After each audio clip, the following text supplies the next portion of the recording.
If I were considering going to college knowing what I know now, after 3 failed attempts and then finally one successful one, I would think very differently about my decision. Because the problem people have when choosing a degree is that they put too much pressure on them to make the right decision. I know this firsthand. I ended up studying for 8 years, and now I've gathered 5 key lessons I learned from making this decision. Lessons that maybe can save you from debt, or more importantly, regret. And at the end, I'll share one mistake that almost everyone does making this decision. Hi, my name is Lars-Erik. I am a 4th-time bachelor degree tryhard. I've studied across multiple universities, changed directions more than once, but I ended up having a meaningful career in a way I didn't expect, especially with the way I studied. And I would say it's kind of outside of a traditional path. So if you're thinking about what to study or whether to study at all, I would say you are in the right place. So let's start first thing first.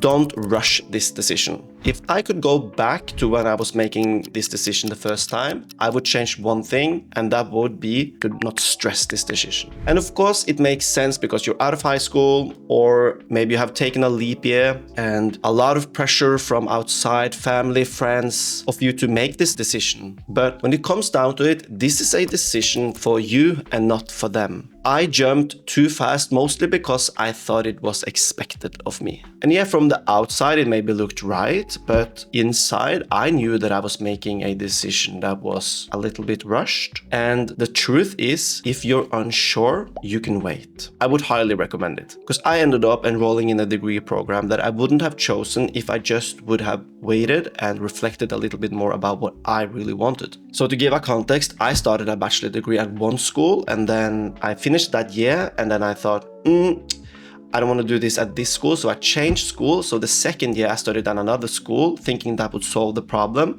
when the problem actually wasn't the schools, it was the degree. So I would say take a year or 2 or 3 to wait and reflect a little bit about this decision. And maybe you can just try something out. I would say it's better than to dive into a degree program that you actually don't like just to do it. And then you will end up with more debt than you have to, or worse. You would start a bachelor degree program and you would finish that bachelor degree program, and then you would feel obligated to start a job that reflects that bachelor degree program. And you would hate that job, and you would continue that job for years and years and years, and ending up regretting and ended up feeling that you're wasting a lot of good years. I would say that since we live in a time and age where you can learn from the bedroom, do that. Listen to podcasts, go on YouTube, search courses.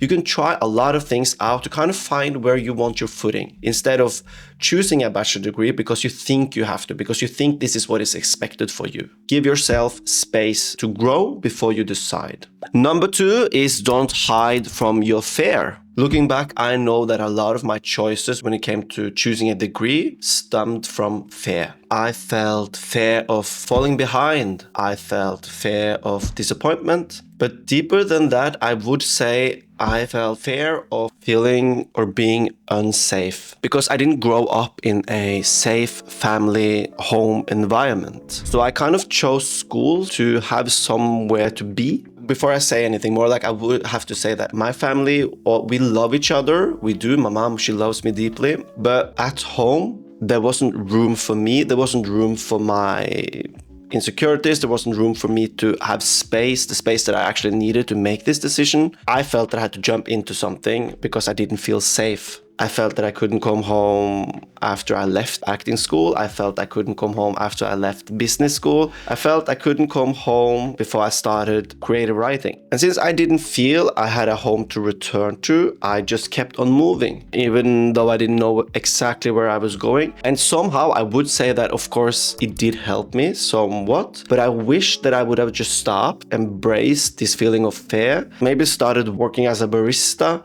or just doing something instead of going into more depth and starting at the bachelor degree program that didn't really feel right because of fear. Because I would say that I do see now in retrospect, instead of facing that fear, I chose to avoid it. But as we know, hiding from fear really doesn't work because fear would always come back. So what I would say is that if you feel some kind of fear and making this decision out of that, I would say try to meet that fear, but meet it gently. Be honest about the feelings that come out when you're doing that, and try to find space for it, a few drops at a time. Talk with someone about that, sit down and write. Try to find space for that fear and try to figure it out before making a decision that somehow will come back and make you regret. Number 3.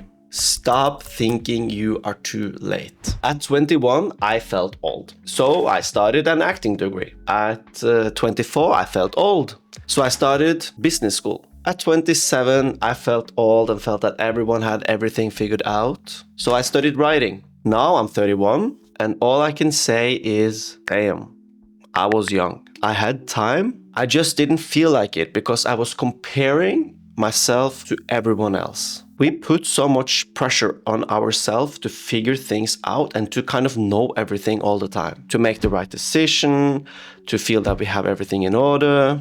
But the truth is, honestly, you are not too late. Your journey is uniquely yours. And we have to remember this. Stop comparing yourself to others and their journey because you are uniquely you. And we have to remember this, and we have to be honest with ourselves that this is my journey. This is my life. I have to take it in whatever speed that I feel comfortable with. So we have to stop, and instead of looking out, take a look inward and just feel what is right for us. So it may be a shocker, but at 21, at 25, at 27, you are not old. You are young. Which kind of brings me to the next one. Don't compare your journey to others. I would say that the fastest way to get lost is to look sideways, is to look at your best friend who is in med school or is studying engineer or whatever. Or if you look on social media and you see someone that you studied at high school with, that they just now got a dream job. Your cousin, she moved to Australia and became a surfer. And now you're sitting here scrolling on YouTube, not knowing. But the thing is, your path is supposed to be yours. It's not theirs. And life is supposed to be somewhat of a mystery. We're not supposed to have everything figured out. We're not supposed to know. We're not supposed to do whatever everyone else does. And we're not supposed to just do something because they are doing it. When I started acting, I ended up quitting. So I started business school and I ended up quitting. But around that time, I was going through a breakup. And I would say that I was on the verge of depression, and I was also struggling with, was my first time feeling anxiety, and I had episode of anxiety attacks. To deal with this, I started working out, and I really, really loved that, and I fell in love with it. And I fell in love with taking care of myself, I fell in love with food, I fell in love with nutrition, and I really wanted to explore that. But I didn't listen to it because I was afraid, because I was comparing my journey to others, and I was afraid of looking like a failure while everyone else was winning, or at least that is what I felt. And because I was so afraid of not being taken seriously, when I was ending acting school, I started business school, because when you're studying at business school, people will take you seriously. That is what I thought. And it seemed like the best option. But to be fair, I really enjoyed business school, or I enjoyed a lot of what I learned there because it was a good school. But I knew after the first year that it wasn't right for me, but I felt I couldn't back out. So I continued to my second year. But then I knew that it wasn't right for me. I knew that having this degree would make me start a path that I wouldn't enjoy.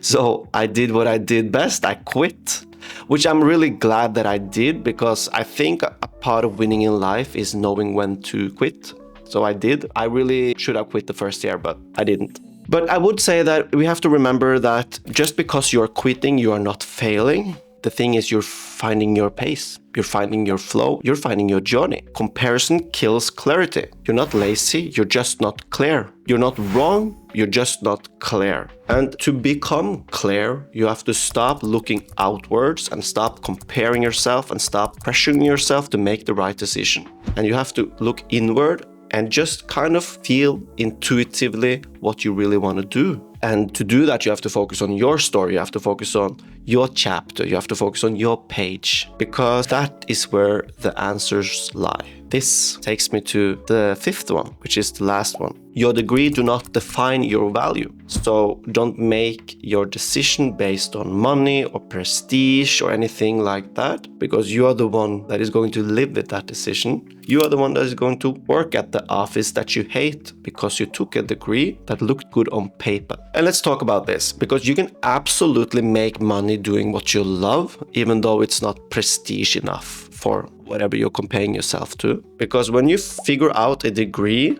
and taking on a career path that you love, you will amplify that eventually, and you will start to make money that is good for you. Because when you make a decision that is based on genuine interest and you put in the work to build, success often follows that. And a lot of the world's most successful entrepreneurs talk about this, because a lot of the good entrepreneurs in life, they follow their curiosity or their passion, and then they build something around that. Let's say, for example, the co-founder of Netflix, Reed Hastings. He took a bachelor degree from Stanford University, and he talks a lot about what you really want is to teach people to love teaching. What you really want is to teach people to love learning. And it's so much easier to learn when you love what you're learning, instead of the idea of it, the idea of whatever is giving you. But also remember that a degree doesn't define you. Let's say me, for example, I ended up studying creative writing, which is a hobby of mine, and I'm using this path to create a lot of great things. I can maybe talk about that in a different video. I studied writing, but I do not work as a copywriter right now. Actually, because I work as a content creator for a non-profit organization, and at least on paper, the job that I'm doing don't need a degree.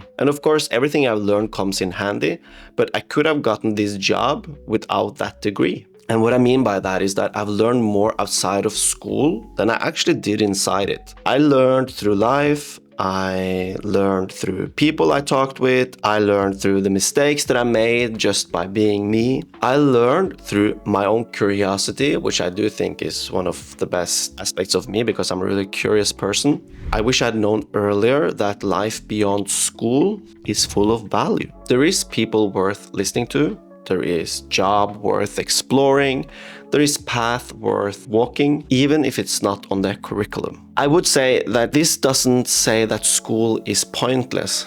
I'm really happy that I studied the last bachelor degree. I'm really happy about that. That's why I finished it. I really loved those years. I learned a lot. I got to know a lot of great people. I had a lot of great experience. And I can talk more about what I got from that school in another video. It doesn't mean that school is pointless. What I'm saying is that your degree doesn't define your value. Because life will happen and things will happen, and you will get outside of the school, and then you will start to build your own career, and you will see that not everything that you learn in school will help you outside. So when you're deciding what to study, I would say ask yourself this. Is this something that matters to me, or does it just look good on paper? Because when you're done and you step out into the real world, that degree might not carry as much weight as you think. And especially now in time where things are changing so rapidly, maybe we shouldn't place all our value in a diploma. I mean, let's be real. AI will probably just take our jobs anyway. That's a joke, I hope. But this brings me to the last stage of this video, which is the one mistake that I would say almost everyone make. The number one mistake a lot of people make when making this decision is that they're basing their decision around the people around them, about what people expect from them, what friends are doing, what their parents want. Maybe you're together with a partner and what they might feel about your decision, because we don't want to disappoint people. And this is a natural part of being human. We're wired this way. We're wired to seek connection. We're wired to seek approval. So disappointing people or not getting the approval we need, it kind of feels that we're falling out a circle. So it's kind of like an instinctively thing that we do to survive, but we shouldn't place too much value on that. Because here's the truth. Life will inevitably involve disappointing others. The key is to try as best you can to not disappoint yourself. Because you're the one living with yourself. Maturity means learning to tolerate the discomfort of others being upset with us. and trusting that they too are capable of working through those feelings. So if you're afraid of disappointing your parents or friends or your partner,